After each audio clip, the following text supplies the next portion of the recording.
కీర్తనల గ్రంథము 4వ అధ్యాయము. నా రక్షకుడైన ప్రభూ, నేను నీకు మెరపుట్టుచున్నాను, నన్ను ఆదుకొనుము. నేను ఆపదల్లో ఉన్నప్పుడు నీవు నన్ను కాపాడితివి కనుక ఇప్పుడు కరుణతో నా వేడుకలను ఆలింపుము. నరులారా, మీరెంతకాలము నన్ను అవమానింతురు?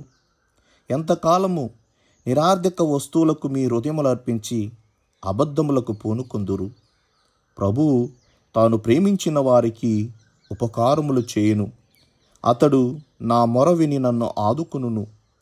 దేవునికి భయపడి పాపమును మానుకొనుడు.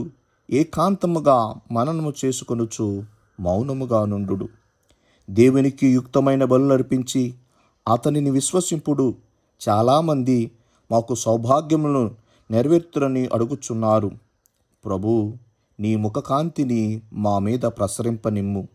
అన్యులు ధాన్యము ద్రాక్షారసము సమృద్ధిగా లభించుట వలన పొందెడి సంతోషము కంటే నీవు నాకు అధిక సంతోషము నొసగతివి.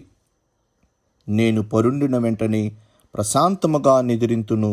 నేను సురక్షితముగా మానునట్లు చేయువాడవు నీవే.